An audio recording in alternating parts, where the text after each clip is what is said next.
पाठ पढ़ने जरूरी होंगे। तो जैसे ऋग्वेद है, तो ऋग्वेद के जो ब्राह्मण ग्रंथ है उनका नाम है ऐत्रेय और कौशितकी। ऐत्रेय कौशितकी इनके उपनिषदों के भी नाम है, ऐत्रेय कौशितकी इनके आरण्यकों के भी नाम है। तो सबसे पहले हम समझ लेते हैं कि आखिर ये वेद तो जानते हैं, वेद व्हाट वी गॉट फ्रॉम वेद, वेद का मतलब होता है ज्ञान और विद्या मतलब होता है जानना, मतलब ज्ञान को जानना, ठीक है ना। तो बात करते हैं उपनिषद पर। तो उपनिषद का मतलब क्या होता है इसको समझ लेते हैं कि उपनिषद का मतलब क्या होता है। तो उपनिषद का मतलब होता है समीप बैठना। उपनिषद का मतलब क्या होता है बेटा? समीप बैठना। अभी धीरे धीरे आपको सब समझाते रहेंगे। उपनिषद का मतलब होता है समीप बैठना, लेकिन किसके समीप बैठोगे यहाँ पर बेटा? गुरु के समीप बैठोगे। कहते हैं वेदों को जानने का अंतिम रूप, वेदों को जानने का अंतिम रूप जो है वो उपनिषद माने जाते हैं।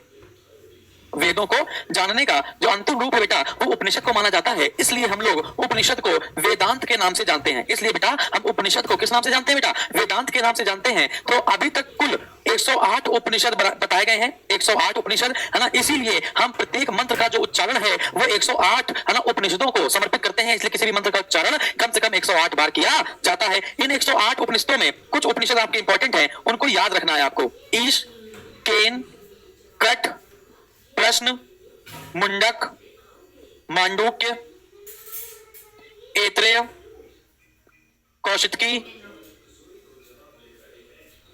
तैत्रीय, मैत्रीय, श्वेताश्वर, जाबालो। समझ गए? इस प्रकार से आपको कुछ उपनिषद याद रखने पड़ेंगे। जितने भी उपनिषद हैं, जो 108 उपनिषद हैं, ये सारे के सारे हमको नहीं प्राप्त हो पाए हैं। कुछ उपनिषद हमको बेटा प्राप्त हो पाए हैं, तो उन्हीं पे चर्चा हम लोग करते रहेंगे। आपसे पूछा जाएगा बताइए कट उपनिषद में क्या दिया गया है?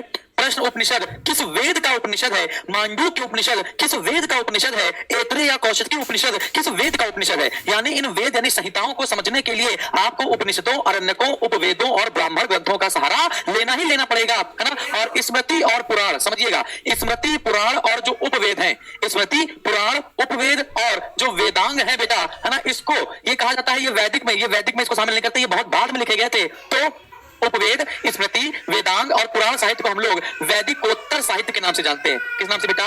वैदिकोत्तर साहित्य के नाम से जानते हैं, मतलब बहुत बाद में लिखे गए हैं। जबकि वेद, उपनिषद, अरण्यक, वेद, उपनिषद, अरण्यक और ब्राह्मण ग्रंथों को हम लोग वैदिक साहित्य में शामिल करते हैं। तो वैदिक साहित्य में किसको शामिल करते हैं? ये बात आपको समझ में आ गई। वैदिकोत्तर साहित्य में किसको शामिल करते हैं? आपको ये बात समझ में आ गई। जो महाकाव्य है, जो रामायण और महाभारत, ये सब है 16 प्रकार के संस्कार हैं, 8 प्रकार के जो विवाह है, इनको हम लोग सूत्र काल में लेके चलेंगे। इसको हम लोग 600 बीसी से 300 बीसी के आसपास लेके चलेंगे, है ना। स्मृति भी ऐसे इसी समय लिखी जाएगी, 500 से 300 बीसी, 600 से 300 बीसी, इसको भी हम लोग उसी लेवल पे लेकर चलेंगे बेटा। समझ में आ गया? तो आई होप आपको ये बात समझ में आ गई होगी। तो अब जब मैं आपको ये उपनिषद किसके उपनिषद हैं और इसमें क्या क्या दिया गया है ना, तो वेदों को जब मैं आपको पढ़ाऊंगा तो वेदों को लेता हुआ आपका, है ना, ये सभी चीजें पढ़ाते चले जाएंगे। तो उपनिषद का एक्चुअली मतलब समझ में आ गया, इतना काफी है। आगे बढ़ते हैं। अरण्यक क्या होते हैं? अरण्यक क्या होते हैं? तो जंगल में लिखे गए ग्रंथों को, जंगल में लिखे गए ग्रंथों को अरण्यक कहा जाता है। जंगल में लिखे गए ग्रंथों को अरण्यक कहा जाता है। जो भी व्यक्ति साधना करने के लिए या तपस्या करने के लिए, जो भी शिष्य तपस्या करने के लिए, जो भी बालक तपस्या करने के लिए जंगल में जाया करते थे और वहां पर जो उनको ज्ञान की प्राप्ति हुआ करती थी और उसके द्वारा वो जो ग्रंथ लिखा करते थे, उनको हम लोग अरण्यक के नाम से जानते हैं। तो जंगल में लिखे गए ग्रंथों को हम लोग अरण्यक कहते हैं, ठीक है ना। इतनी बात आपको समझ में आ गई होगी। तो अरण्यक क्या है ये समझ में आ गया और आपका उपनिषद क्या है ये समझ में आ गया। तो अब हम लोग बात करते हैं वेदों की। तो सबसे पहले हम लोग की जो हेडिंग पड़ेगी वो होगी ऋग्वेद, है ना। अभी बेटा मैं आपको ऋग्वैदिक काल नहीं पढ़ा रहा हूं, फिर मैं आपको बता रहा हूं, अभी मैं आपको ऋग्वैदिक काल नहीं पढ़ा रहा हूं। ऋग्वैदिक काल देखो, संस्कार क्या होते हैं, सभ्यता क्या होती है, आपको हमने पहली क्लास में बता दिया था। वैदिक एज की पहली क्लास में बता दिया था रोशन कुमार यादव, है ना। वैदिक एज की जो पहली क्लास है हिंदुइज्म थ्योरी की, उसको जरूर देख लेना, है ना। वो आपको जरूर समझा देगी कि संस्कृति और सभ्यता में अंतर क्या होता है, ठीक है ना। चलिए आगे बढ़ते हैं। अगला क्वेश्चन आपसे पूछा जाएगा कि देखो, जब मैं आपको ऋग्वैदिक संस्कृति बताऊंगा तो उनका राजनीतिक जीवन कैसा था, सामाजिक जीवन कैसा था, आर्थिक जीवन कैसा था, व्यापारिक जीवन कैसा था, उद्योग धंधा क्या करते थे, उनका पतन कैसे हो गया, ऋग्वैदिक काल से उत्तर वैदिक काल में कैसे प्रवेश किया जाता है ना। ये सब चीजें मैं आपको ऋग्वैदिक एरा में पढ़ाऊंगा। तो अभी ऋग्वेद से जो क्वेश्चन बनते होंगे, सिर्फ ऋग्वेद से जितने क्वेश्चन बनते होंगे, है ना, साहित्य से, उन पर सिर्फ बात करनी है बेटा हमको। क्लियर है? अभी मत कहिएगा कि पूरा पूरा बताना है, पूरा पूरा आपको बताया पूरा ही पूरा जाएगा, एक भी चीज मिस नहीं होगी। लेकिन जितना मैं आपको सीक्वेंस पढ़ाऊं उसी से पढ़ना है, ठीक है। तो हेडिंग पड़ेगी हम लोगों की ऋग्वेद। तो सबसे पहले ऋग मतलब होता है ऋचा, ऋचा मतलब होता है श्लोक, श्लोक ठीक है ना। ऋग मतलब होता है ऋचा, ऋचा मतलब होता है श्लोक, और श्लोक इसको ऋचा को हम लोग प्रशंसा के नाम से भी जानते हैं और इसी को कहते हैं मंत्र। तो क्वेश्चन आपसे बनता है कि बताइए ऋचाओं में बद्ध ज्ञान, ऋचा बद्ध ज्ञान, मंत्र बद्ध ज्ञान, प्रशंसा बद्ध ज्ञान मतलब प्रशंसा में बंधा हुआ ज्ञान, श्लोक बद्ध ज्ञान हमें किस वेद से प्राप्त होता है? तो आपका आंसर आएगा सर ये हमको ऋग्वेद से प्राप्त होता है। ऋग्वेद को हम लोग सबसे प्राचीन वेद कहते हैं और ऋग्वेद की तुलना हमने किस पारसी ग्रंथ से की है? तो आपको पहले बता चुके हैं कि जिंद अवेस्ता नाम के पारसी ग्रंथ से हमने ऋग्वेद की तुलना कर रखी है। अगला क्वेश्चन क्या बनता है कि ऋग्वेद में क्या क्या होता है? तो ऋग्वेद में आप कितने भागों में बटा हुआ है? तो ऋग्वेद में आपके 10 मंडल हैं। ऋग्वेद में क्या है बेटा? 10 मंडल मिल जाएंगे, 8 अष्टक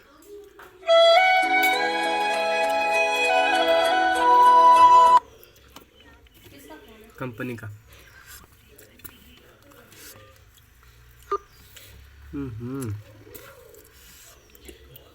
है ना। 1,53,826 आपको शब्द मिल जाएंगे।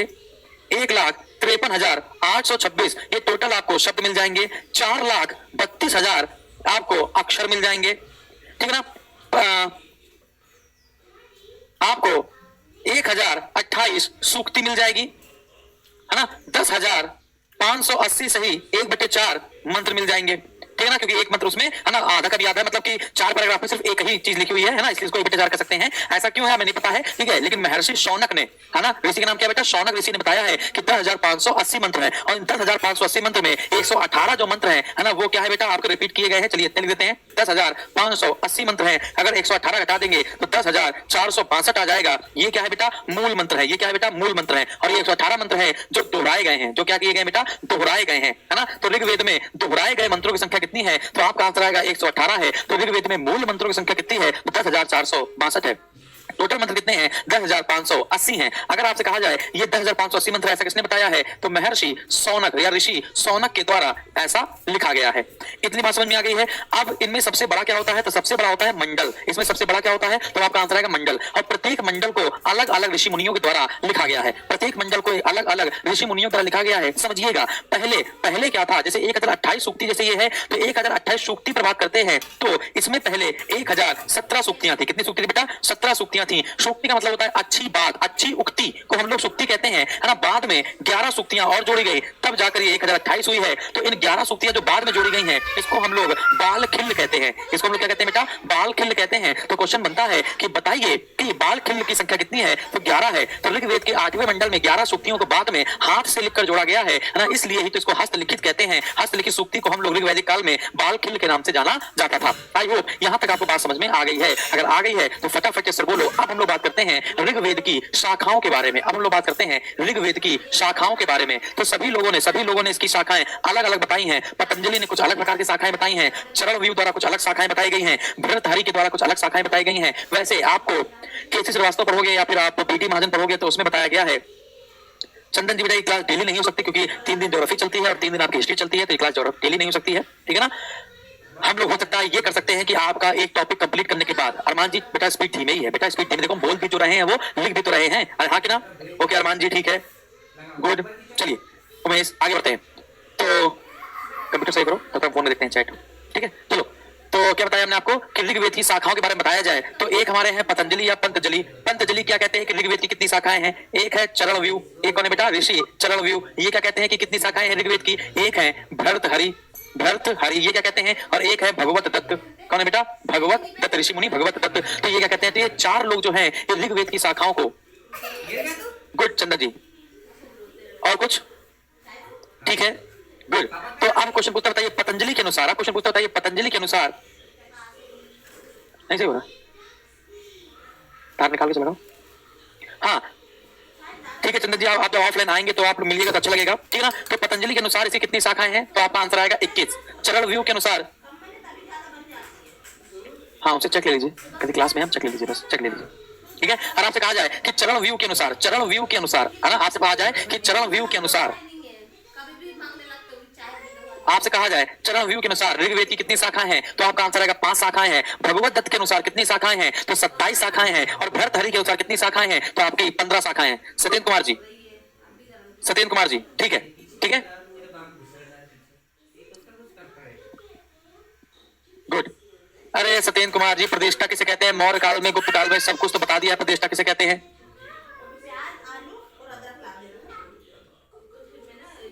क्या काम है? अरे यार,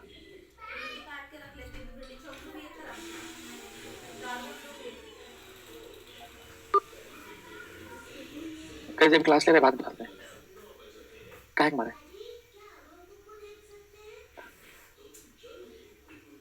भेज दीजिए।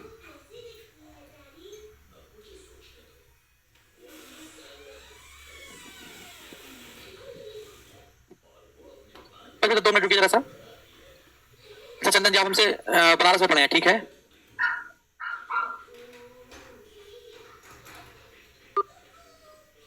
बेटा एक सेकंड रुकिए जरा सा, एक सेकंड रुक जाइए।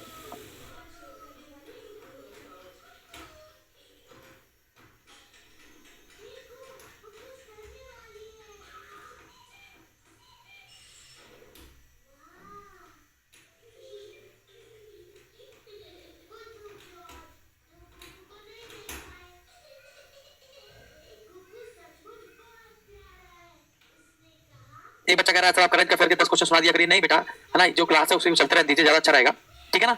चलिए आगे बढ़ा जाए। तो हमने आपको क्या बताया? हमने बताया आपको कि ऋग्वेद की जो शाखाएं हैं वो कितनी है ना? सबके अनुसार अलग अलग है। पतंजलि के अनुसार 21 है, चरणामृत के द्वारा 5 है, बृहस्पति के द्वारा 15 है और भगवत दत्त के द्वारा कितनी बेटा 27 है। आप क्वेश्चन पूछ सकता है, बताइए कि जो मान्यता प्राप्त किसकी है? तो मान्यता प्राप्त डीडी कौशाम्बी की बात करें, डीपी अग्रवाल की बात करें, केसी श्रीवास्तव जी की बात करें, बना और ओमला थापर की बात करें, या फिर अगर हम एसके पांडे को लेकर चले तो इन लोगों ने एसके पांडे तो ऐसे हैं जिन्होंने सिर्फ तीन ही शाखाओं को माना है, एक शाकल और एक वाष्कल और एक बालखिल को मान लिया है। क्योंकि बालखिल तो बेटा सूक्ति है ना, बालखिल तो सूक्ति है, उसको इसमें नहीं काउंट करेंगे। तो शाकल, वाष्कल, अश्वलायन, मांडुकायन और शंखायन, ठीक है ना? ये 5 शाखाएं जो है किसके द्वारा लिखी गई बेटा? चरणव्यूह के द्वारा। लेकिन इंपॉर्टेंट क्वेश्चन बनता है कि ऋग्वेद के किस मंडल में गायत्री मंत्र का उल्लेख है? गायत्री मंत्र किसकी स्तुति में गाया जाता है ना? हिमालय पर्वत की चोटी का नाम ऋग्वेद में क्या दिया हुआ है? तो इस प्रकार का क्वेश्चन आपसे पूछा जाएगा तो आप आंसर क्या लगाएंगे, इसको देखते हैं, ठीक है? ये नोट कर लिया होगा आपने। ऋग्वेद कितने भागों में बताया? आपको बताया 10 मंडल, 8 अष्टक, 64 अध्याय, 2006 वर्ग, 1028 सूक्ति, 2580 मंत्र, 118 मंत्र दोहराए गए हैं, 1462 कितना मूल मंत्र है आपका? 4,32,000 अक्षर है और 1,53,826 क्या बेटा शब्द है। अच्छा 4,32,000 जो लिखा होगा आपने, कुछ इससे याद समझ में आया? हमने जब आपको पहली क्लास पढ़ाई थी, है ना, हिंदुइज्म की, तब मैंने आपको बताया था जो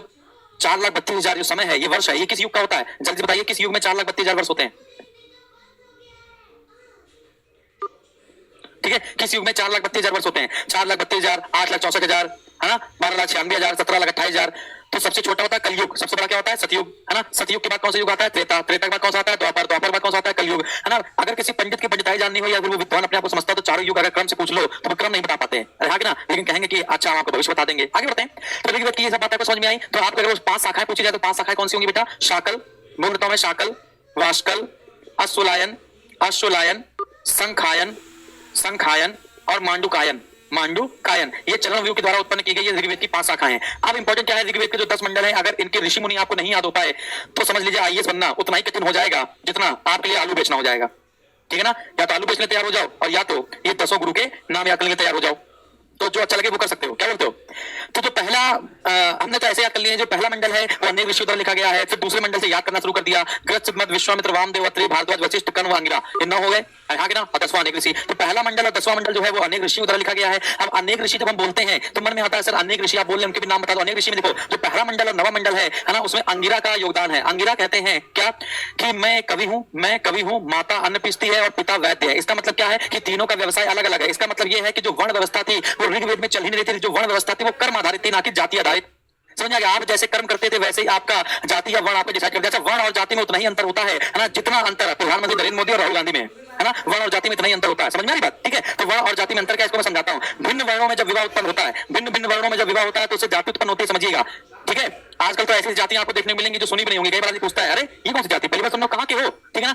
तो समझते हैं कि जाति कैसे उत्पन्न हुई थी। तो अगर यहाँ तक सारी बातें समझ में आ गई तो जल्दी से लिखो कमेंट बॉक्स में फटाफट को। सिर्फ वैदिक साहित्य पर बात करना है हम लोगों को, ऋग्वैदिक संस्कृति पर अगले टर्न से बात करेंगे। I am agree good. तो 4:3:2:1 है, बिल्कुल सही। किस बच्चे ने बताया? प्रतिभा जी ने बताया। प्रतिभा कुछ रो बेटा, आगे बढ़ते हैं, ठीक है? हो गया, चलिए तो अगली बात पे आते हैं हम लोग। अब देखते हैं ऋग्वेद के मंडल। तो जैसे ऋग्वेद का प्रथम मंडल, तो इसको हम 1 2 3 करते लिखते चले जाए। इसको हम 1 2 3 करते लिखते चले जा रहे हैं। ऋग्वेद का प्रथम मंडल किसके द्वारा लिखा गया है? 3 याद करने हैं आपको। धन्यवाद चंदन जी, बहुत बहुत धन्यवाद आपका, ठीक है? तो पहला मंडल जो है 3 ऋषियों द्वारा लिखा गया है, मधुन, छंदा, दीर्घतमा और अंगिरा। क्या बेटा? मधुन, छंदा, दीर्घतमा और अंगिरा, ये अनेक ऋषि हर बार मैंने बोला है, लेकिन इस बार मैंने आपको तीनों के नाम बता दिए हैं। इस बार मैंने आपको तीनों के नाम बता दिए। तो 10वां मंडल में मैंने आपको अनेक ऋषि बोला, लेकिन कम से कम 2 ऋषियों के नाम तो बता देंगे, जैसे क्षुद्र सूक्ति और महासूक्ति। ये ऋषि मुनियों के नाम है, क्षुद्र सूक्ति और महासूक्ति, ठीक है। तो ऋग्वेद के 10वें मंडल के रचयिता लिखने जा रहे हैं हम। दूसरा मंडल रचयिता कौन है बेटा? गृत्समद। तीसरे मंडल रचयिता कौन है? विश्वामित्र। चौथे मंडल रचयिता कौन है? वामदेव। पांचवे के कौन है? अत्रि। छठे के कौन है? भारद्वाज, है ना। सातवें के कौन है? महर्षि वशिष्ठ।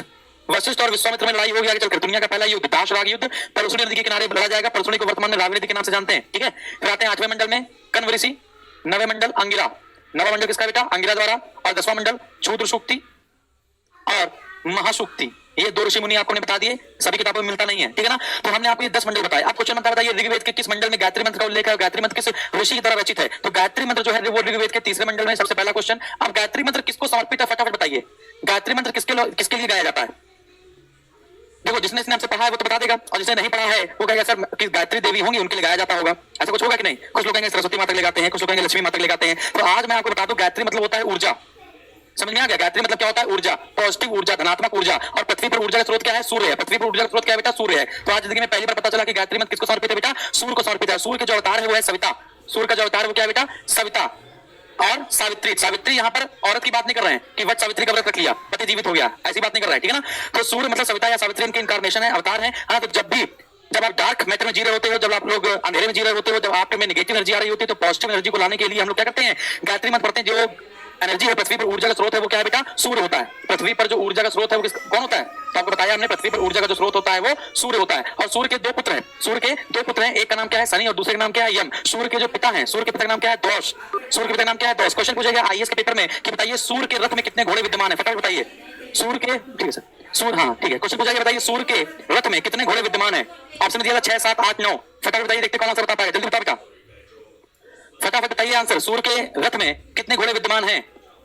मजा आएगा। चलिए कोई बात नहीं, 8 इज द राइट आंसर। 8 सही आंसर है बेटा। चलिए कोई बात नहीं, इतना डिटेल लेवल पे नहीं जाना है, ठीक है ना। लेकिन अगर कभी पूछ लिया जाए तो आप बता देना है। सूर्य की पुत्री का नाम क्या है? सूर्य की पुत्री का नाम क्या है? ताप्ती। सूर्य की पत्नी का नाम क्या है? छाया। समझ में आ गया? सूर्य की मां का नाम क्या है? अदिति। पिता का नाम क्या है? द्वौस। क्लियर है? 8 इज द राइट आंसर। 8 है बेटा, 8। सूर्य के रथ में 8 घोड़े हैं। चलो कोई बात नहीं। तो तीसरा मंडल समझ में आया? किसने लिखा है बेटा तीसरा मंडल? विश्वामित्र ने लिखा है।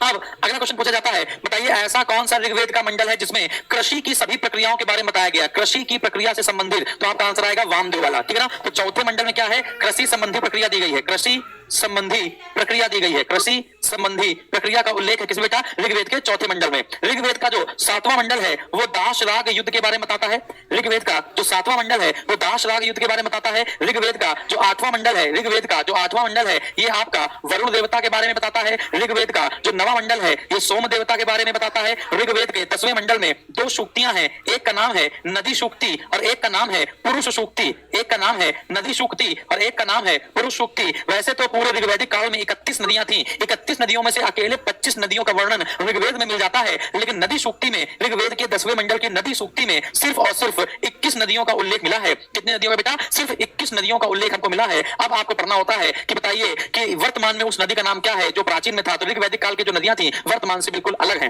ना। अब आपके मन में आ रहा होगा सर आपने दाशराग युद्ध नहीं बताया, है ना बेटा। अभी जब हम लोग राजनीतिक संगठन पढ़ेंगे, सामाजिक संगठन पढ़ेंगे ऋग्वैदिक काल का, अभी तो ऋग्वैदिक काल में बच्चों ऊपर ऊपर बातें हैं। ऋग्वेद, सामवेद, यजुर्वेद, अथर्ववेद, पुराण, महाकाव्य, है ना, ब्राह्मण ग्रंथ, स्मृति, अरण्यक, वेदांग, ठीक है ना, दर्शन, ठीक है ना, जैसे सांख्य दर्शन वगैरह हो गए, ठीक है। दर्शन तो वैसे हम लोग आगे पढ़ेंगे सूत्र काल में। तो इन सब चीजों पे जो चर्चा है वो तो वही करनी है, नॉर्मल चर्चा। मनु स्मृति में क्या दिया है जब स्मृति पढ़ेंगे, विष्णु स्मृति में क्या दिया है, देवल स्मृति में क्या दिया है, बृहस्पति स्मृति में क्या दिया है, समझ आ गया। अभी तो इन पर चर्चा कर रहे हैं। अभी हम लोग ऋग्वैदिक काल में घुसेंगे, फिर उत्तर वैदिक काल में जाएंगे, तब इन पर उठा उठा के पूछा जाएगा कि ऐतरेय ब्राह्मण से हमको ये कहानी पता चली, तो कौशितकी ब्राह्मण से ये कहानी पता चली। अभी तो इतना पता चल जाए कि ऐतरेय ब्राह्मण और कौशितकी ब्राह्मण किस वेद से संबंधित है, तो आपका आंसर आएगा ऋग्वेद, है ना। चीजों को कठिन बनाना भी मेरा काम है, चीजों को सरल बनाकर आपके सामने पेश करना भी मेरा काम है कि नहीं। चलिए, तो 7वां मंडल, 8वां मंडल, 9वां मंडल और 10वां मंडल ये सब आपको समझ में आ गया। तो अब हम लोग बात करेंगे कि बताइए ऋग्वेद की वो नदियां जिनके नाम क्या हो गए हैं बेटा, बदल गए हैं, ठीक है ना। तो वो नदियां बताइए। मैं आपको पुरानी नदियों के नाम लिखता हूं, आप नई नदियों के नाम लिखिए। मैं क्या करता हूं, मैं पुरानी नदियों के नाम लिखूंगा और आपको नई नदियों के नाम लिखने हैं। मैं नई नहीं लिखूंगा, मैं सिर्फ बोलूंगा, मैं सिर्फ नई नदियों के नाम बोलूंगा। धन्यवाद, बहुत बहुत धन्यवाद।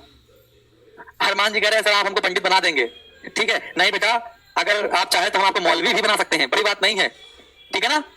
चलिए बढ़ाया जाए, फटाफट बता बेटा। अगर आप फटाफट बता देंगे तो हम आपको जो ऋग्वेद की पुरानी नदियां हैं और नई नदियों हैं इन पर हम लोग बात कर सकते हैं। सिर्फ ज्यादा नहीं याद करनी होती, थोड़ी बहुत याद करनी होती है। जल्दी बताइए सर, बोलो तो लोग नदियों के बारे में बात करना शुरू करें। अभी तो सिक्को इक्को पर ही बात करनी है, पक्का बताया जाए।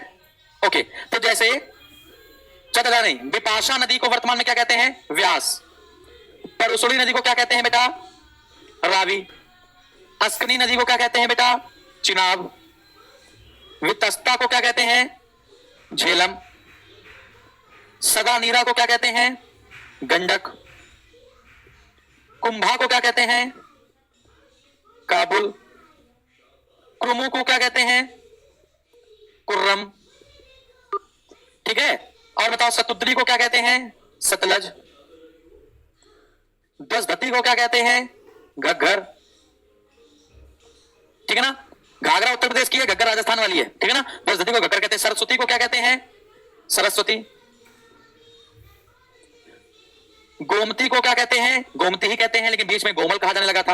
ये गोमती गोमल ये लखनऊ वाली नहीं है, ठीक है ना। ये उत्तर प्रदेश की लखनऊ वाली नहीं है, ये आपके अफगानिस्तान वाली नदियां है, ठीक है ना। सुवास्तु को क्या कहते हैं? स्वात नदी कहते हैं। और बताओ, सिंध को सिंधु कहने लगे हैं, ठीक है, इंडस करने लगे हैं। तो ये पुरानी नदियां हो गई और ये नई नदियां हो गई। पुरानी नदियों का नाम, नई नदियों का नाम 1 2 3 4 5 6 7 8 9 10 11 12 13 बहुत है। बात समझ में आई? फटाफट बताइए। अच्छा, तो यहां तक बात हम लोग को समझ में आ गया। अच्छा, पढ़ क्या रहे हैं हम लोग? ऋग्वेद पढ़ रहे हैं, यहाँ पे लिखना बड़ा जरूरी है। पढ़ क्या रहे हैं हम लोग? ऋग्वेद पर चर्चा कर रहे हैं, ठीक है। आपको हम आर्ट एंड कल्चर ही पढ़ाएंगे बेटा, परेशान मत होइएगा। आर्ट एंड कल्चर पढ़ाएंगे तो सामवेद में जो संगीत सारे गामा पा धा नी है ना, ये इनके जो देवता हैं और इनके जो सुर के हर्ट्ज है, आवृत्ति है, फ्रीक्वेंसी है, वहां तक हम लोग चर्चा करेंगे। आर्ट एंड कल्चर आने तो दो अभी, ठीक है। चलिए, ये नई नदियां हो गई, पुरानी नदियां हो गई। तो नदी सूक्ति में आपकी 21 नदियां बताई गई हैं, इसमें 13 नदियां हमने यहाँ पर आपकी छाप दी हैं, जो पेपर में आ सकती हैं। पुरानी नदियों के नाम प्री में भी आ सकती हैं, मेंस में भी आ सकती हैं। वैसे मेंस के पेपर में आता है ऋग्वैदिक काल का राजनीतिक संगठन कैसा था, है ना। प्री के लिए ये सब इंपॉर्टेंट है, मेंस में इसके क्वेश्चन नहीं बन सकते, ठीक है ना। मेंस में बहुत कम क्वेश्चन बनते हैं, आप लगाना चाहो इसको तो लगा सकते हो। अच्छा, ऋग्वेद है ना, जब आप अगर कोई आपसे पूछ दे कि ऋग्वेद कितने भागों में बटा हुआ था, आप उसको बताओगे 64 अध्याय, 2006 वर्ग 1,53,826 शब्द 4,32,000 है ना अक्षर। अगर आप ऐसे बताओगे तो तुम्हारे ऐसे करके पैर पकड़ लेकर भैया कहो तो दूध से अभिषेक अभी कर दें, है कि नहीं। इंटरव्यूअर भी कह देगा। तो इतना पंडित नहीं चाहिए होता है हम लोगों को आईएएस बनने के लिए, लेकिन बच्चा तो कहता है ना उस लेवल तक पढ़ाओ जिस लेवल तक किसी ने ना पढ़ाया हो। आगे बढ़ते हैं, अब हम लोग बात करते हैं पुरुष सूक्ति पर। तो पुरुष सूक्ति में बताया गया है कि जो ब्रह्म है ना, उसी से सब लोग पैदा हुए हैं। ब्रह्म बताया था, ब्रह्म भगवान क्या होता है, परमात्मा क्या होता है, बताया था, याद करो, बताया था कि परमात्मा क्या होता है, भगवान क्या होता है ना, और मन में बसने वाला कौन होता है, समझ आ गया, ये सब बताया था हमने आपको। अच्छा चलो, तो ब्रह्म के मुख से जो उत्पन्न होता है उसको ब्राह्मण कहा जाता है। ब्रह्म की भुजा से जो उत्पन्न होता है उसको क्षत्रिय कहा जाता है। ब्रह्म की जो जंघा से उत्पन्न होता है या उदर से उत्पन्न होता है उसको हम लोग वैश्य कहते हैं। जो पैर के नाखून से उत्पन्न होता है उसको हम लोग शूद्र कहते हैं, उसको हम लोग शूद्र कहते हैं। बात समझ आ रही है? इस प्रकार से ब्राह्मण सर्वश्रेष्ठ होता है और शूद्र क्या होता है, सबसे निम्न वर्ग का होता है, ठीक है ना। ये आपका हो गया पुरुष सूक्ति, ठीक है ना। अभी विवाह पर बात नहीं करेंगे, सूत्रकाल पर विवाह करेंगे, ठीक है ना। तो हमें कहीं ना कहीं पुरुष सूक्ति से वर्ण व्यवस्था का पता चलने लगा। तो आपसे पूछा जाए ऋग्वेद में क्या वर्ण व्यवस्था का उल्लेख है, तो हाँ है। शूद्र का उल्लेख पूरे ऋग्वेद में सिर्फ एक बार किया गया है, वैश्य का एक बार किया गया है, इसका 14 बार उल्लेख है और इसका 9 बार उल्लेख है, ठीक है। ऋग्वेद में ये शब्द इतनी बार आए हुए हैं, ठीक है। अच्छा, जो व्यक्ति ऋग्वेद के मंत्रों को पढ़ता है, जो व्यक्ति ऋग्वेद के मंत्रों को पढ़ता है उसको हम लोग कहते हैं, है ना, ऋग्वेद के पुरोहित को यानी पुजारी को हम लोग कहते हैं होत्र। क्या कहते हैं बेटा? होत्र कहते हैं। तो ऋग्वेद के पुजारी को हम लोग क्या कहते हैं, तो आपका आंसर आएगा होत्र कहते हैं। और ऋग्वेद किस भाषा में है, तो ऋग्वेद गद्य भाषा में है, मतलब स्टोरी के रूप में आपका ऋग्वेद दिया गया है, ठीक है ना। अब ऋग्वेद का पूछा जाए कि ऋग्वेद का उपनिषद क्या है, ऋग्वेद के अरण्यक क्या है और ऋग्वेद का ब्राह्मण ग्रंथ क्या है ना, तो इन सब का आंसर आपका होगा ऐत्रेय और कौशितकी। ऐत्रेय और कौशितकी, इसका भी आंसर होगा ऐत्रेय और कौशितकी। नाम एक है, किताब अलग अलग है। ऐत्रेय और कौशितकी, ऐत्रेय और कौशितकी। अगर बेटा याद रखना है, अगर हम लोग है ना ऐत्रेय ब्राह्मण ग्रंथ की बात करें, है ना, ऐत्रेय अगर ब्राह्मण ग्रंथ की बात करें तो इस ग्रंथ के, इस ऐत्रेय ब्राह्मण ग्रंथ के जो संकलन करता है ना, उनका नाम है महिदास ऐत्रेय। क्या नाम है बेटा? महिदास ऐत्रेय उनका नाम है। महिदास इत्रेय उनका नाम है, क्योंकि इत्रेय जो था महिदास की माता का नाम था, है ना। तो महिदास की माता का नाम क्या था बेटा? इत्रेय था, है ना, या इत्रा था, इनका नाम महिदास इतरे हो गया, इसलिए इन्होंने जो संकलन किया वेदों को समझने के लिए या ऋग्वेद को समझने के लिए, उस ग्रंथ को हमने आपका ऐत्रेय ब्राह्मण के ग्रंथ के नाम से जाना गया है ना। इस ऐत्रेय नाम के ब्राह्मण ग्रंथ में क्या दिया गया है, राज्याभिषेक के समय कौन कौन से यज्ञ करने चाहिए, है ना, सोम यज्ञ क्या होता है, ठीक है। ऐत्रेय ब्राह्मण ग्रंथ में बताया गया है कि पूरी पृथ्वी अगर समुद्र देवता को सा जाए तो वो अपने अंदर समा सकते हैं, तो अतः अनंत पृथ्वी को घेरने वाला सिर्फ कौन है, समुद्र है। बात समझा रही है, स्टेटमेंट आपको याद रखने हैं। तो ऐत्रेय ब्राह्मण ग्रंथ में क्या है, तो राज्याभिषेक के समय जो यज्ञ किए जाते हैं उनकी विधि है ना, सोम यज्ञ करने की विधि है, और समुद्र का उल्लेख किया गया है, किसमें बेटा, आपका ऐत्रेय ब्राह्मण में, ठीक है ना। कौशिकी ब्राह्मण के जो संकलन करता है उनका नाम है कुशीटक। क्या नाम है बेटा, कुशीटक, समझ आ गया। तो कौशिकी ब्राह्मण के जो लेखक है या फिर संकलन करता है उनका नाम है कुशीटक ऋषि। हम लोग इस कौशिकी ब्राह्मण को संखायन ब्राह्मण के नाम से भी जानते हैं। किसके नाम से बेटा, संखायन ब्राह्मण के नाम से भी जानते हैं, ठीक है ना, क्लियर है। वैसे ही अरण्य की बात करें तो ऐत्रेय और कौशिकी इसके अरण्यक है। अगर हम लोग उपनिषद की बात करें तो ऐत्रेय और कौशिकी इसके क्या बेटा, उपनिषद भी हैं, समझ आ गया। तो इंपॉर्टेंट क्वेश्चन क्या बनता है, जिसका ऐत्रेय ब्राह्मण ग्रंथ से जो क्वेश्चन बनता था, है ना, ये हमने आपको बता दिया है। जितना बताएंगे वो पत्थर लकीर होगा, उसके अलावा आपको कुछ नहीं याद करना है, ठीक है ना। चलिए, तो हम लोगों ने यहाँ पर ऋग्वेद को पूरी तरीके से समाप्त करने की कोशिश यहाँ पर करी, लेकिन ऋग्वेदिक में नॉर्मल चीजें पढ़ी हैं, अभी हम लोग घुसे नहीं है इन सब चीजों में। अब हम लोग बात करेंगे सामवेद की। तो अगर ये नॉर्मल सी चीजें आपको समझ में आ गई हो तो आप ये सर बोल सकते हो, अच्छा लग रहा हो, लोगों से फील द डिफरेंस, लोग लिखते हैं ना फील द डिफरेंस, हमारे यहाँ पर आइए और अनोखा महसूस कीजिए, है ना। तो अगर आपको वैसा महसूस हो रहा हो सारी क्लासें करने के बाद, बेटा ऐसा इतिहास आपने नहीं पढ़ा होगा, मैं विश्वास दिलाता हूँ, ऐसा इतिहास आपको कोई नहीं पढ़ाता है। इतिहास सब लोग शुरू करते हैं मॉडर्न हिस्ट्री से, है ना। मॉडर्न हिस्ट्री रोचक होती है, कहानी होंकते चले जाओ, ठीक है ना। मॉडर्न हिस्ट्री पढ़ाने के बाद लोग मिडवल और एंशिएंट को तो हाथ ही नहीं लगाते, आप कभी देखिएगा, समझ आ गया, क्योंकि बोरिंग होता है। नहीं, लेकिन हमें लगता है ये बोरिंग नहीं होता, क्योंकि हमें पढ़ाने में बड़ा मजा आता है, ठीक है। तो अब बात करते हैं हम लोग सामवेद पर।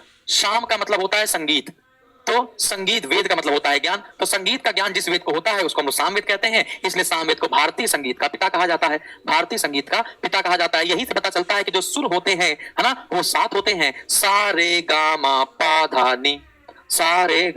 पा धा और नी, ठीक है ना। ये 7 सुर होते हैं, ऐसा आपको यहाँ पर पता चला है, क्लियर है। ऋग्वेद में बेटा 1549 मंत्र हैं। कितने मंत्र हैं बेटा, 1549 मंत्र हैं। और कुल मंत्रों की बात बताई जाए, अगर हम लोग इसके कुल मंत्रों की बात बताएं तो 1549 इसके मंत्र हैं, जिसमें सारे के सारे मंत्र ऋग्वेद से उठाए गए हैं। इसलिए अगर पूछा जाए कि सामवेद के मूल मंत्रों की संख्या कितनी है तो मात्र 75। ऋग्वेद सामवेद के मूल मंत्रों की संख्या कितनी है तो आपका आंसर आएगा मात्र 75। क्लियर बेटा, कितनी बेटा, मात्र 75, है ना। सामवेद की 3 शाखाएं हैं, कौथुम, राणायनीय और जैमिनीय। कौथुम, राणायनीय और जैमिनीय, ये क्या है बेटा, ये सामवेद की 3 शाखाएं हैं। अब हमारा कर्तव्य क्या है कि सामवेद के ब्राह्मण ग्रंथ कौन कौन से हैं, सामवेद के उपनिषद कौन कौन से हैं, सामवेद के, है ना, अरण्य कौन कौन से हैं, और सामवेद का जो सामवेद किस भाषा में है तो सामवेद पद्य भाषा में है, यानी गाने वाली शैली में है। और सामवेद का जो पुजारी है, सामवेद का जो पुजारी होता है वो आपका कहलाता है उद्गाता। क्या कहलाता है बेटा, उद्गाता कहलाता है। क्लियर है। तो ऋग्वेद का क्या कहलाता है, होत्र कहलाता है, और सामवेद का उद्गात या उद्गाता कहलाता है, ठीक है ना। अच्छा, सामवेद के 2 ब्राह्मण ग्रंथ हैं, एक का नाम है तांड और एक का नाम है जैमिनीय। तांड ब्राह्मण जो है वो सबसे बड़ा ब्राह्मण है, सारे चारों वेदों के ब्राह्मणों में जो सबसे बड़ा ब्राह्मण ग्रंथ है वो क्या है बेटा, तांड ब्राह्मण है ना। वो 25 अध्यायों में बटा है। उसमें कितने अध्याय बेटा, 25 अध्याय हैं, किसी किसी हिसाब से 26 अध्याय हैं। इसलिए हम लोग इस तांड ब्राह्मण को पंचविश ब्राह्मण या षड्विश ब्राह्मण के नाम से भी जानते हैं, है ना। कुछ लोग इसको अद्भुत ब्राह्मण के नाम से जानते हैं। बात क्लियर है बेटा, समझ में आ गया। चलिए, तो ब्राह्मण ग्रंथ की बात बताई जाए तो एक है तांड ब्राह्मण, जिसको हम लोग पंचविश ब्राह्मण, जिसको हम लोग षड्विश ब्राह्मण, जिसको हम लोग महाब्राह्मण। कितने अध्याय बेटा, 25 अध्याय हैं। और कोई कोई इसको अद्भुत ब्राह्मण के नाम से जानता है, अद्भुत ब्राह्मण के नाम से जानता है। क्लियर है। अच्छा, दूसरा जो ब्राह्मण है ब्राह्मण ग्रंथों में, जो दूसरा ब्राह्मण है उसको क्या कहते हैं बेटा, जैमिनी ब्राह्मण। जैमिनी, इसमें आपका, है ना, यज्ञ और कर्मकांड दिया हुआ है। यहाँ पे लिखेंगे यज्ञ के कर्मकांड दिए गए हैं, यज्ञ के कर्मकांड दिए गए हैं। तो ये आपका हो गया सामवेद के ब्राह्मण ग्रंथ, ठीक है ना। अच्छा, आप क्वेश्चन बनता है, बताइए कि अरण्य कौन कौन से हैं। तो 2 अरण्य आप याद रखने हैं, आपको 2 अरण्य याद करने हैं। एक है जैमिनीय और एक है छंदोग्य। एक है जैमिनीय, है ना, और एक है छंदोग्यरण्यक, ठीक है ना, छंदोग्य। बात क्लियर है, ठीक है। और छंदोग्य और जैमिनी यही इसके क्या बेटा, उपनिषद भी हैं। क्या बेटा, उपनिषद भी हैं। तो यहीं पर हम लोग उपनिषद अगर लिखना चाहें तो उपनिषद में भी यही कर सकते हैं, जैमिनीय और छंदोग्य। क्वेश्चन बनता है, बताइए किस उपनिषद में श्री कृष्ण के बारे में बताया गया है, किस उपनिषद में श्री कृष्ण के बारे में बताया गया है। क्या है,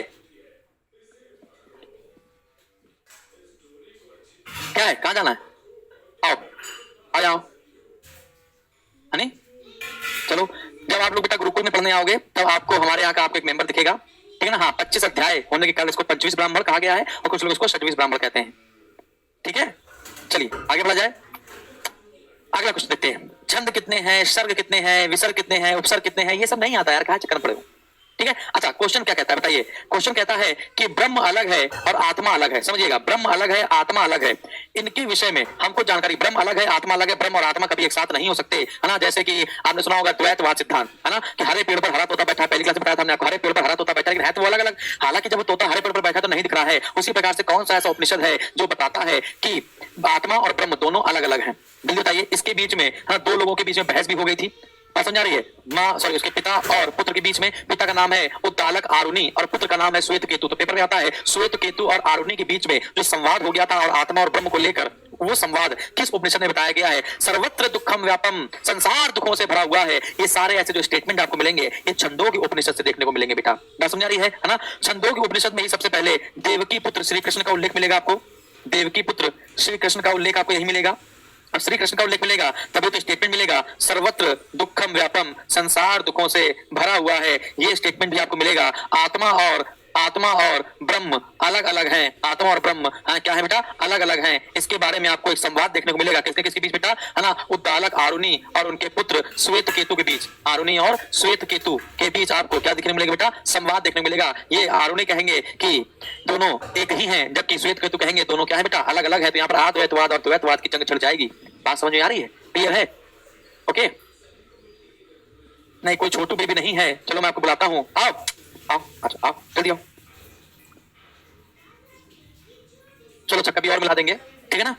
चलिए, इतनी बात आपको समझ में आ गई है? इतनी बात क्लियर है आपको?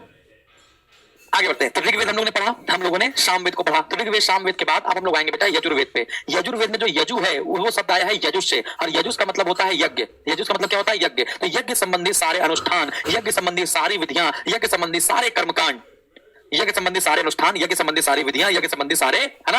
आपको जितनी भी चीजें उन्हें बताई, ये सब किसमें मिलेंगी? आपको यजुर्वेद में मिलेंगी। यजुर्वेद में कुछ मंत्र ऋग्वेद से लिए गए हैं, कुछ मंत्र आपके सामवेद से लिए गए हैं, है ना? तो यजुर्वेद में 40 अध्याय हैं। कितने अध्याय बेटा? 40 अध्याय हैं और 1990 मंत्र इसमें इकट्ठा हुए हैं। यजुर्वेद के जो मंत्र पढ़े जाते हैं उस पुजारी को कहते हैं आधुर्य। क्या कहते हैं बेटा? आधुर्य के नाम से जानते हैं। बात समझ आ रही है? यजुर्वेद की बेटा 2 शाखाएं हैं, रफ करते हैं इसको। यजुर्वेद की 2 शाखाएं हैं, एक है कृष्ण यजुर्वेद और एक है शुक्ल यजुर्वेद, है ना? एक क्या है बेटा? कृष्ण यजुर्वेद और एक है शुक्ल यजुर्वेद। तो कृष्ण यजुर्वेद है ना? जो कृष्ण यजुर्वेद है ये गद्य भाषा में लिखा हुआ है, और जो शुक्ल यजुर्वेद है ये गद्य और पद्य दोनों में लिखा हुआ है। पेपर में आता बताइए कि किस पेपर में आता बताइए वाजस नई संहिता का संबंध किससे है? वाजस नई संहिता या वाजस नई संकलन का संबंध किस वेद से है? तो बेटा शुक्ल यजुर्वेद को ही वाजस नई संहिता के नाम से जाना जाता है। याद रखना है, वाजस नई संहिता हम लोग शुक्ल यजुर्वेद को कहते हैं, ठीक है? चलिए बात करते हैं, थोड़ी सी बात करते हैं यजुर्वेद पर, बात करते हैं यजुर्वेद पर। तो यजुर जो शब्द है वो आया है यजुष से, और यजुष का मतलब होता है यज्ञ। तो यज्ञ संबंधी जितने भी अनुष्ठान हैं, यज्ञ संबंधी जितनी भी विधियां हैं, यज्ञ संबंधी जितने भी, है ना, आपके कर्मकांड हैं, ये सारी चीजें आपको मिल जाएंगी इस यजुर्वेद में, ठीक है ना? यजुर्वेद में ही सर्वप्रथम अकाल या सूखा का वर्णन किया गया है, अकाल या सूखा का वर्णन किया गया है, प्लस भूकंप का वर्णन किया गया है। भूकंप का भी क्या किया गया बेटा? वर्णन किया गया है, ठीक है ना? अकाल सूखा और भूकंप से निपटने के उपाय इस यजुर्वेद में बताए गए हैं। यजुर्वेद में आपके 40 अध्याय हैं, यजुर्वेद में आपके 40 अध्याय हैं और 1990 श्लोक या फिर क्या है बेटा? मंत्र हैं। यजुर्वेद गद्य और पद्य दोनों में लिखा गया है। यजुर्वेद को पढ़ने वाला जो पुरोहित होता है, पुजारी होता है, उसको हम लोग आधुर्य के नाम से जानते हैं। का नहीं है बेटा? वाह है, आधुर्य के नाम से जानते हैं। इसकी 2 शाखाएं होती हैं, एक होती है शुक्ल यजुर्वेद और एक होती है कृष्ण यजुर्वेद। जो शुक्ल यजुर्वेद है ये गद्य और पद्य दोनों में लिखा गया है, जबकि जो कृष्ण यजुर्वेद है ये सिर्फ गद्य भाषा में लिखा गया है। शुक्ल यजुर्वेद की अगर बात बताई जाए तो शुक्ल यजुर्वेद को हम लोग वाजस नई संहिता के नाम से जानते हैं। किस संहिता के नाम से बेटा? वाजस नई संहिता के नाम से जानते हैं। और शुक्ल यजुर्वेद की 2 शाखाएं, कितनी शाखाएं बेटा? 2 शाखाएं हैं, जबकि कृष्ण यजुर्वेद की 4 शाखाएं हैं। बात समझ आ रही है? क्लियर है? अच्छा, बहुत सारे विद्वान कहते हैं कि यजुर्वेद में शुक्ल यजुर्वेद ही सही माना जाता है, बाकी सब ऐसे ढोंग माना जाते हैं। तो अधिकांश विद्वान शुक्ल यजुर्वेद को ही वास्तविक यजुर्वेद के नाम से जानते हैं, ठीक है ना? तो शुक्ल यजुर्वेद को हम क्या कहते हैं बेटा? है ना? शुक्ल यजुर्वेद की बात करते हैं। शुक्ल यजुर्वेद को हम लोग वाजस नई संहिता के नाम से जानते हैं, वाजस नई संहिता, है ना? अब आप आईएएस का पेपर याद रखिए, आईएएस से क्वेश्चन क्या पूछा गया था? वाजस नई संहिता का संबंध किस वेद से है? तब आपका आंसर आया था यजुर्वेद से। इसकी कितनी शाखाएं बेटा? 2 शाखाएं हैं, कान्व और मध्यदिन। 2 शाखाएं हैं, कान्व और माध्यदिन, ये आपकी शुक्ल यजुर्वेद की शाखाएं हैं, ठीक है ना। अब कृष्ण यजुर्वेद की आपकी 4 शाखाएं हैं, कृष्ण यजुर्वेद की 4 शाखाएं हैं, काठक, कपिस्थल, मैत्रेय और तैत्रीय। काठक, कपिस्थल, इसकी 4 शाखाएं हैं, काठक, कपिस्थल, मैत्रेय और तैत्रीय। ये 4 शाखाओं का संबंध किससे है? तो आपका आंसर आएगा कृष्ण यजुर्वेद से है, ठीक है ना। शुक्ल यजुर्वेद का सिर्फ एक ब्राह्मण ग्रंथ है जिसका नाम है शतपथ। क्या नाम है बेटा? शतपथ, है ना। और कृष्ण यजुर्वेद का भी सिर्फ एक ही ब्राह्मण, इसका नाम है तैत्रीय। क्या नाम है बेटा? तैत्रीय। शतपथ ब्राह्मण के बारे में बताते हैं, पेपर पूछा जाता है, बताइए कि सबसे बड़ा ब्राह्मण कौन सा है? तो आपका आंसर आ गया तांड ब्राह्मण, 25 अध्याय है। लेकिन आपसे कहा जाए सबसे प्राचीन ब्राह्मण कौन सा है, तब आपका आंसर आएगा शुक्ल यजुर्वेद का शतपथ ब्राह्मण जो है वो सबसे प्राचीन ब्राह्मण है। शतपथ ब्राह्मण के लेखक महर्षि याज्ञवल्क्य हैं। कौन है बेटा? महर्षि याज्ञवल्क्य हैं। जब याद करो मैंने आपको एक कहानी सुनाई थी, है ना, कि मुंह में अग्नि भरकर जा रहा था, अग्नि घृत बोला तो निकल गया, है ना कि नहीं, और गंडक नदी में जाकर प्रवेश करके अग्नि बुझ गई। याद करो ये सब चीजें, है ना। तो ये सारी कहानियां किसमें बताई गई हैं? शतपथ ब्राह्मण में तो बताई गई हैं। इसी शतपथ ब्राह्मण से हमको वो कहानी पता चलती है कि अश्विन, है ना, अश्विन राजा अश्विन ने क्या किया था कि एक ऋषि मुनि को दान देने गया था। तो ऋषि मुनि का नाम था च्यवन। क्या नाम था बेटा? च्यवन। च्यवन ऋषि ने कहा अगर तुम्हें कुछ दान ही देना है तो अपनी जवानी, अपना यौवन दान में दे दो, है ना। तो हरिश्चंद्र तो सत्य में बह गए, लेकिन जो अश्विन कुमार था उसने वास्तव में दान दिया। क्या दिया बेटा? अपना यौवन, अपनी जवानी दान में दे दी थी। तो अश्विन कुमार का च्यवन ऋषि को यौवन दान देने की जो कथा है, राम कथा है। पुरुरवा और उर्वशी का जो वाद विवाद था, कहानी है इसकी अजीब अजीब सी, है ना, कहानी सुनाने बैठेंगे मतलब नहीं रहेगा। तो पुरुरवा और उर्वशी का जो विवाद था, पुनर्जन्म का जो सिद्धांत है, क्लियर है। पूरी दुनिया जो नष्ट होती है वो पानी से नष्ट होती है, बहुत बाढ़ आती है, मतलब जल प्लावन से ही दुनिया नष्ट होती है। तो जल प्लावन वाली जो कथा है ये सब आपका किसमें मिलेगी बेटा? शतपथ ब्राह्मण मिलेगी। और शतपथ ब्राह्मण का संबंध किस वेद से है? शुक्ल यजुर्वेद से। और शुक्ल यजुर्वेद का संबंध है यजुर्वेद से, ठीक है। चलिए, और कृष्ण यजुर्वेद का सिर्फ एक ही ब्राह्मण ग्रंथ है, इसका नाम है तैत्रीय ब्राह्मण। और तैत्रीय ब्राह्मण से आपका क्वेश्चन बनता नहीं है, बात समझ आ रही है? चलिए तो शुक्ल यजुर्वेद में हम बताएंगे, ब्राह्मण की बात बताई जाए। शुक्ल यजुर्वेद का जो ब्राह्मण ग्रंथ है एक ही है जिसका नाम क्या है? शतपथ ब्राह्मण। शतपथ ब्राह्मण। अब शतपथ ब्राह्मण से बहुत सारे क्वेश्चन बने। कौन कौन से बनते हैं बेटा? सबसे प्राचीन ब्राह्मण ग्रंथ कौन सा है? तो आपका आंसर आ गया शतपथ ब्राह्मण है। अब इस शतपथ ब्राह्मण का रचयिता कौन है? याज्ञवल्क्य हैं। याज्ञवल्क्य ऋषि हैं। इस शतपथ ब्राह्मण का रचयिता कौन है बेटा? याज्ञवल्क्य ऋषि हैं। अब इस शतपथ ब्राह्मण में क्या क्या दिया गया है? जल प्लावन कथा,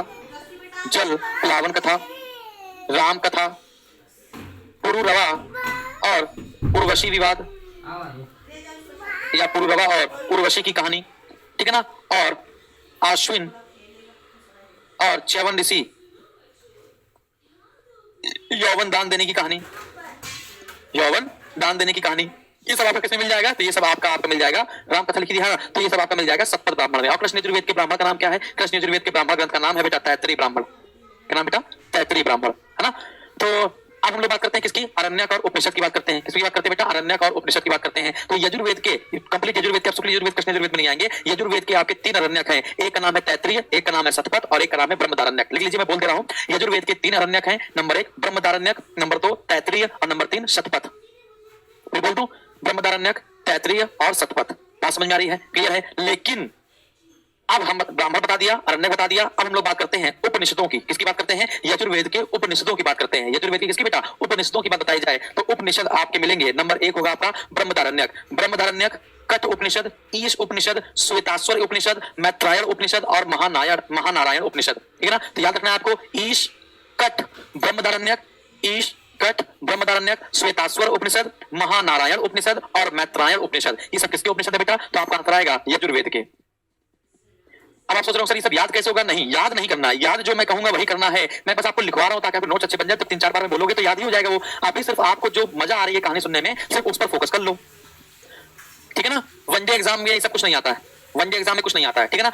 सिर्फ आईएएस वाले जो पेपर देने वाले हैं सिर्फ वही सब चीजों पर ध्यान देंगे। वरना आईएएस के अलावा अगर आप थोड़ा नीचे कैटेगरी पे जा रहे हो, जैसे इस बार दर्शन वाले क्वेश्चन आए थे, है ना, अगर आप नीचे कैटेगरी पे जा रहे हो तो आप इन सब चक्करों में मत पड़िए, ठीक है। आप अपना हिस्ट्री का वीडियो कोर्स है वो बेसिक टू हाई वाला, उसको परचेज कीजिए, मौज लीजिए। इतना हाई इसमें नहीं आता है, ठीक है ना। हाई क्या, ये तो बाप है सबका। आगे बढ़ते हैं। तो मैंने क्या बताया आपको? यजुर्वेद के उपनिषद की बात बताते हैं। यजुर्वेद के उपनिषदों की बात बताई जाए तो इसमें आपका आएगा ब्रह्मदारण्यक। बेटा 108 उपनिषदों में सबसे बड़ा उपनिषद जो है वो ब्रह्मदारण्यक ही है। ईश उपनिषद, कठ उपनिषद, ब्रह्मदारण्यक, ईश, कठ, मैत्रायण उपनिषद, महानारायण उपनिषद, श्वेताश्वर उपनिषद,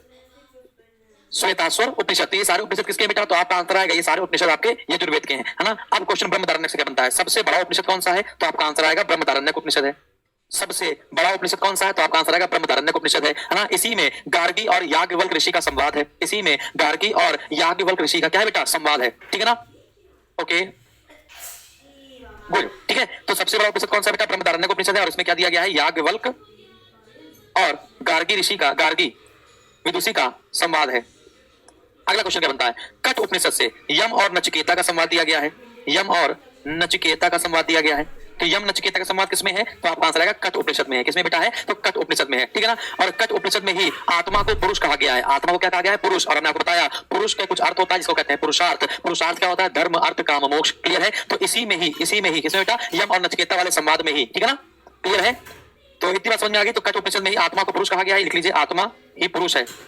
आत्मा ही पुरुष है ऐसा कहा गया है कठ उपनिषद में। तो यहाँ पर हम लोगों ने क्या पढ़ा बेटा? यजुर्वेद पढ़ा। और आज का लास्ट पढ़ेंगे, आज का लास्ट पढ़ेंगे वरना आपका दिमाग पागल हो जाएगा।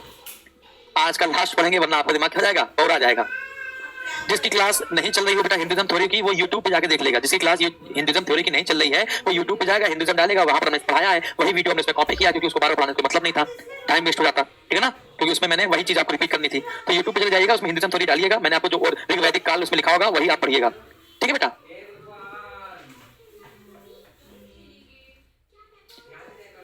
चलो, तो आज का लास्ट पढ़ेंगे। हम तो सोच रहे थे कि यार हम आपको पूरे वेद, है ना, देखो वेद, उपनिषद, अरण्यक और ब्राह्मण ग्रंथ ये तो हमने पढ़ा दिए। हम सोच रहे थे आज आपको वेदांग, पुराण और स्मृति भी पढ़ाकर जाएंगे, लेकिन हमें लगता है कि नहीं, अगर इसे भी पढ़ा दिया तो शायद आपका दिमाग पंक्चर हो जाए, फिर उसमें हवा भरने के लिए आज समय ना मिले। ठीक है? तो आज लास्ट हम लोग अथर्ववेद पर ही पढ़ेंगे। ठीक है ना? तो अथर्ववेद पर आते हैं। अथर्ववेद को समझिए, ऋग्वेद प्लस सामवेद प्लस यजुर्वेद, इनका संबंध एक दूसरे से होता है, इसलिए इनको हम लोग वेद त्रयी के नाम से जानते हैं। जबकि जो अथर्ववेद है, है ना, अथर्ववेद, अथर्व अलग है, वेद अलग है। अथर्ववेद, क्योंकि अथर्ववेद की जो रचना है सबसे पहला, ये सबसे नया वेद है, सबसे बाद में लिखा गया है। अथर्ववेद की रचना अथर्वा और अंगिरा ने मिलकर की थी, इसलिए कभी कभी इसको अथर्ववेद के नाम से जानते हैं, कभी कभी इसको अंगिरा वेद के नाम से जानते हैं, कभी कभी हम लोग इसको अथर्वांगिरस के नाम से जानते हैं, अथर्वांगिरस वेद के नाम से जानते हैं। इसका मुख्य विषय क्या है? इसका मुख्य विषय है जादू टोना।